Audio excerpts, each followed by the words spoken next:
A top UN court also ruled that Serbia and Croatia are not guilty of genocide during the 1990s in the Balkan regions. The euro took a plunge this month, so what does that mean for Americans looking to go abroad? We'll explain. More than 20 people were killed when a Taiwanese passenger plane crashed into the Taipei River. We'll have the latest on that. It's great to have you with us. I'm Mario Selka. We begin with our top story where around 20 people are known to have died and others are unaccounted for after a Taiwanese passenger plane crashed into the Taipei River shortly after takeoff. Narrowly missing a city motorway, these incredible images captured on a dashcam.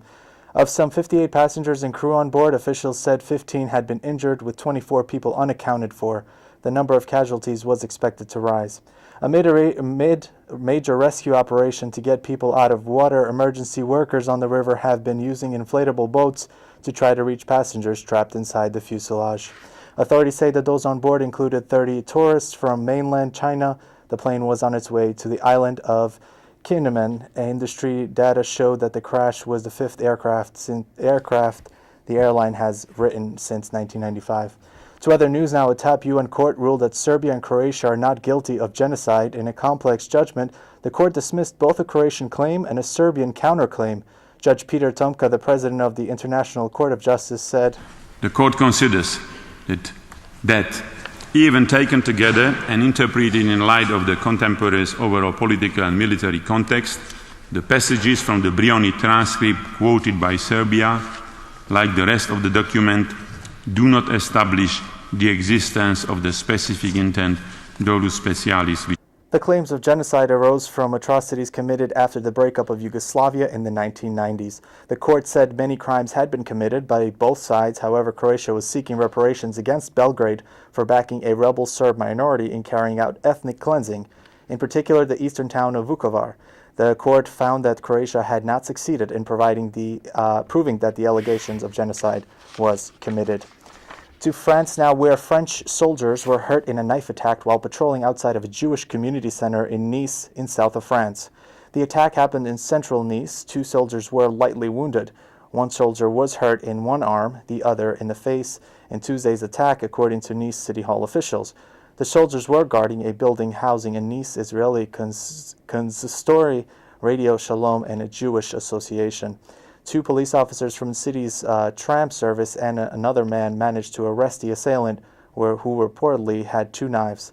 France had been on high alert since last month's terror attacks in Paris region by 3 Islamic gunmen, in which 17 were killed. No word yet on the condition of the soldiers.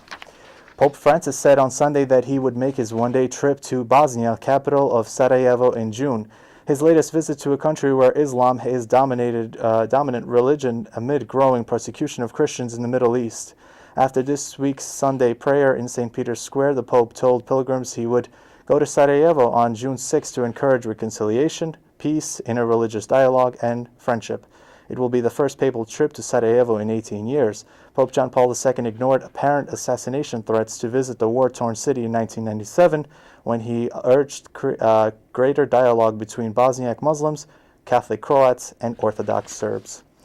Are you looking to travel to Europe anytime soon? Well, this would be a great time. The euro has dropped more than 2% against the US dollar as a result of the European Central Bank pledging to spend 1.1 trillion euros on bond purchases to help revive the region's flagging economy.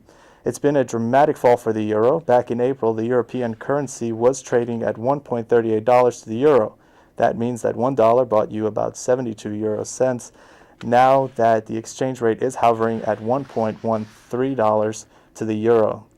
So the dollar buys you 88 euro cents. It's good news if you're traveling abroad. However, do not expect European imported goods to see price decreases anytime soon.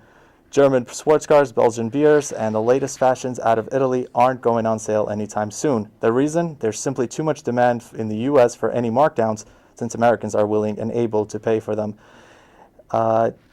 Any savings thanks to the euro decline will instead be pocketed by manufacturers and distributors. To Italy now, where newly elected President Sergio Mattarella is vowing to fight corruption. Sergio Mattarella was greeted with warm applause ahead of the swearing in as the new Italian president. The election of the 73-year-old is seen as victory for Minister Matteo Renzi. Born into a Sicilian family, the president started out a political career after his brother was shot dead by the mafia. Wars, attacks, political, ethical and religious persecutions, miseries and famines generate huge masses of refugees. It is a serious and painful humanitarian catastrophe which is now an urgent priority. Europe must show more attention to this problem, must engage with it. Sergio Mattarella's wide-ranging speech was warmly received and included several standing ovations. The president will serve a 7-year term, though has little power except in cases of political crisis. To Africa now, where Robert Mugabe does not look like he's calling it quits anytime soon. Mugabe has been elected as the new African Union chairman. The 90-year-old is considered as one of Africa's most divisive leaders. He is championed by some, but others say the choice of Zimbabwe's president will cast a shadow over the organization's relationship with the West. Mugabe had been a controversial figure on the world stage, accused of clinging onto power at any cost and stifling of opposition. He had been a leader of the country since 1987, winning election after election despite criticism of his economic leadership.